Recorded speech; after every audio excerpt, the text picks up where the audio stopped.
Hello friends, it's Becky from sustainableprepping.com, your home for fear-free emergency preparedness on the internet. Today I am talking about 15 items that everyone should have in their at-home first aid kit. If you are new here, I want to say a big warm welcome. I'm so glad you found this slice of the internet. If you are not new, welcome back. I am so glad you're joining us again. Just a reminder that if you want to go deeper into what you should have in your first aid kit, it is First Aid Month with our Facebook group. So if you want to keep up these conversations, check us out in the Facebook group. You can find it down below. We are a wonderful community, and I'm going to be following up with a little bit more in-depth information this week. I'm also hopefully going to be having my brother, an Army medic, come on and do an interview with him later in the month, as long as he is able to get his schedule to work. So I'm very excited about all of that. So when you're thinking about your at-home first aid kit, I want you to focus on over-the-counter items that you use or that you would use in particular situations. Everything that I'm going to be listing is stuff that you can pick up at your local grocery store or like a CVS. Nothing that I'm going to be suggesting today is going to be stuff that you need a specialty order. I'm going to be doing a separate video on specialty items I think that everyone should order and add to their kits. Now, this is a collection of the items that we have in our first aid kit. We actually have a downstairs first aid grab and go box, and then we have a first aid drawer in our upstairs bathroom. So I'm not showing you everything that we have. I'm just going to give you some quick ideas and show you a few things that you might not have so you know what you're looking for. The first thing is to have a pain reliever like acetaminophen or naproxen or aspirin. This would be, Tylenol, Motrin, ibuprofen, or some kind of aspirin. Whatever you use, I would have at least two different ones, right? Acetaminophen does something slightly different than naproxen. Aspirin is something very different. I would have at least Tylenol, acetaminophen, and naproxen, ibuprofen. They do something very different in the body, so I would have at least some of both. Remember that you should have a liquid version of these. You can pick up a liquid version. This is an off-brand version I got at the Dollar Tree, but we also have like the Motrin Children's. You want to have liquid, even if you don't have kids. And the reason is if you have somebody who's really nauseous and they can't swallow a pill, you might be able to get a liquid in their bodies if swallowing a pill is too much. So these work for both pain relief and fever reduction. Have both a pill form and a liquid form. Double check the expiration date. While they're still safe to use, after expiration dates, their effectiveness goes down. So just keep all those things in mind, and if you can, rotate them out once they get to their expiration. The next thing to have in your first aid kit is over-the-counter cold and flu medication. This is whatever you like. We have some Mucinex. I have a Theraflu pack in my upstairs drawer. Really figure out what works for your family and have some of those. Again, like with everything, if you can, have both a pill form and a liquid form. In the event you have somebody who has a hard time swallowing, it's much easier to get a liquid in someone's system if they are nauseous or if they have a swollen throat. So you don't want to be reliant on a pill and then need it to be a liquid and not have it. So even if you don't have kids, with all of these OTC by mouth oral medications, look to try to have one option that's liquid in the event you have someone who has a hard time swallowing. So get yourself some cold and flu medication of whatever brand or version works best for your family. The next thing to have is some antidiarrheals. This is both antidiarrheal and anti-gas, but you want to have something to stop everything if it's going and it won't calm down. In addition, you may want to store something like a Pepto-Bismol. You can get them in tablets as well as liquid to help with an upset stomach, but you want to have something that can calm your tummy and that can keep you from having the runs in the event that you get something bad in your stomach. Rolling on to number 4, I'm going to just go ahead and add, in addition to an antidiarrheal, you're going to want some kind of anti-nausea medication. Here's a liquid one that I have, and here's a tablet one that I have. Look, you never know when you're going to feel really nauseous, and while these aren't as effective as the prescription like Zofran, this will absolutely be helpful if you have some nausea, particularly with kids.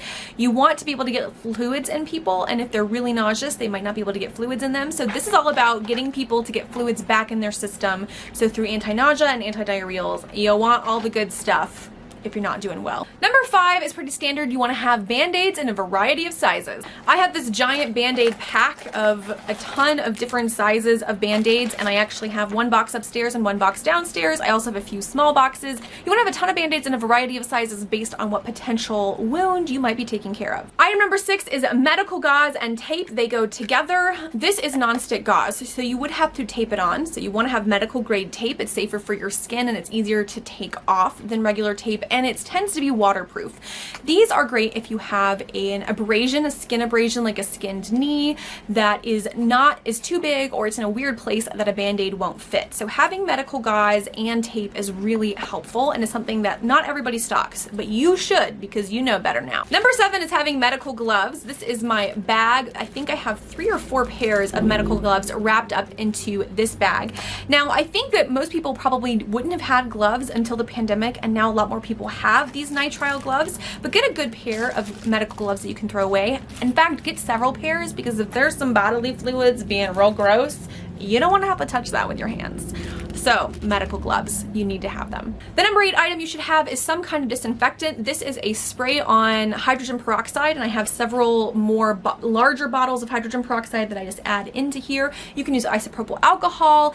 Really what you want to have is a way to disinfect a wound and be able to clean it. Now I like this one because with the spray nozzle, if there is an area that is hard to reach, I can kind of use it almost as a flush, and it makes it a lot easier to just kind of use with little kids. So I like having one that has a spray bottle. You do want to make sure that it is completely opaque, because hydrogen peroxide will turn into water basically if it's exposed to sunlight. The number 9 item you want to have is some kind of burn cream. Now you want to have a cream that is for sunburn, right? So you maybe have a big jar of aloe. We actually have some in our bathroom that I forgot to grab, but you want to have some kind of sunburn cream, as well as a burn cream for if someone touches maybe a hot pan or whatever and they've burned their hands. Now this is a place where if you are into the more natural stuff, you can certainly go with a more herbal based remedy, but you definitely want to have some kind of burn treatment cream in your kit, preferably like a medicated one for deeper burns, and then you can have like a sunburn cream.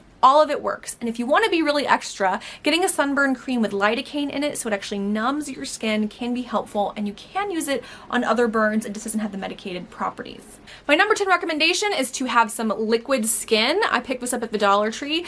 Listen, y'all, liquid skin is kind of a weird thing. However, with certain cuts, like in between your fingers and things like that, being able to clean them out and then put liquid skin means that skin is going to come together much more quickly, and it's more useful than a Band-Aid.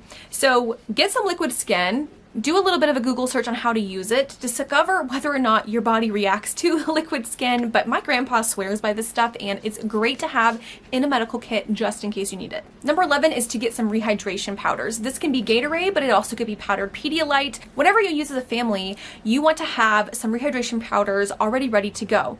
Now, we don't keep them in our medical kits, we keep them in our kitchen, so I don't have them right this second, but you do want to have some kind of rehydration powders that can help balance electrolytes. You can make them on your own, but you want to have that pre-mixed. You don't want to have to try to figure it all out and measure everything together when you're in the middle of emergency. If you have somebody who has lost a lot of fluid from nausea, from vomiting or from diarrhea, and you want to replace those electrolytes, you want to replace those that water in the liquid lost, you want to be able to do that fast. So look for rehydration powders. The second thing that I don't have to show you right this second, because we are actually out of it right now, is activated charcoal. This is great to get into a system if somebody eats something that might be poisonous. If you don't have access to poison control, activated charcoal can help them absorb it.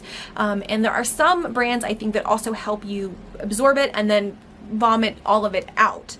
But if you are someone who is comfortable using something like activated charcoal that is specifically medical grade and designed for ingesting, that is a great thing to add to your medical kits. Number 12 is to have some kind of allergy medication and or antihistamine. This is a standard Allertech that we get from Costco. We also have a couple other off-brand ones. You can also lump in Benadryl or something similar to this, something that can help you if you're having a minor allergic reaction to calm that allergic reaction down. Because remember, allergies that you have seasonally are actually your body having an allergic reaction, having a histamine reaction to something in the air. So something like this that you can ingest, or something more intense like a Benadryl if you are having a bigger flare-up, is definitely something you should be having in your kit. Number 13 is to have different kinds of thermometers. I suggest you always have at least 2 different thermometers. So this is a temporal thermometer, right, that you would use like this, 98.9, I'm doing well.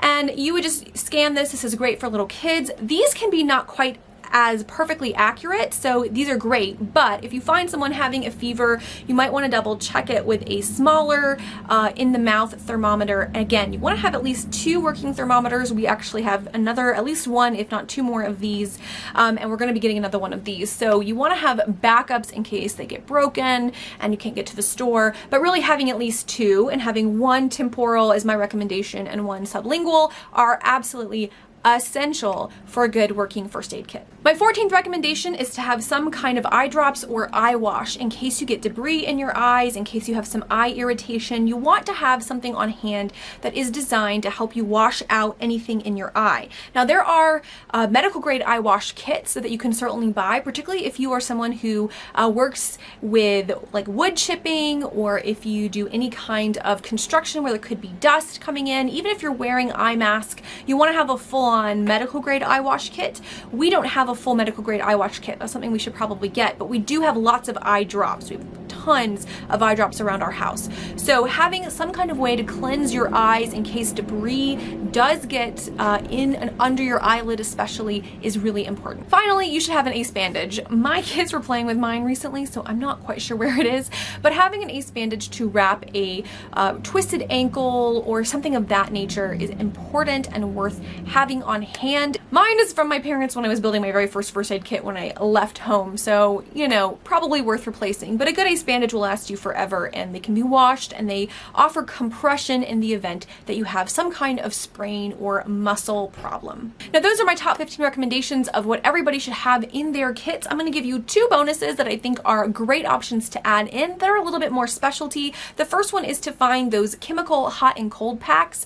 Those are great, particularly for car kits. We have ours in our car kit. If you're not close to home and you can't get an ice pack from the freezer, you can create one of those chemical cold packs to put on a sprain or a bruise or something of that nature. Again, they also make hot packs that work the same way. Then if you need to put heat on an area, you can create a chemical heat and you don't have to worry about warming something up in like the microwave. The other thing I would add, my second bonus, would be to say to order a CPR mask. We have a couple of them, and again, we keep one in our car kit and we keep one downstairs, and they just go over the mouth so that if you're giving CPR, your mouths aren't touching directly. And in the day and age of COVID, those are definitely worth having, and they're not expensive. You can find them on Amazon for really cheap. I will link the ones that we just ordered down below. Those are my 15 essentials that everyone should have in their first aid kits. There's tons of things that you can add to this, like bruise creams and anti-itch creams and bug bite stuff. Sunscreen could go in your first aid kit, but really these 15 I think make up the foundation of both over-the-counter medication as well as actual bandage first aid gear that everyone needs. Next week I'll be bringing you some specialty items that I think are worth the investment and are a little bit more pricey and have to be specialty ordered, but this is everything you can pick up, and we got almost all of this from a Dollar Tree or a Walmart, so everyone has access to these items. Don't forget to like this video and to subscribe to this channel. I make videos every week teaching emergency preparedness content without the fear and fuss. I am excited to have you guys join our Facebook group, where we're going to go a little bit more deep on our first aid preps this month. Until next week,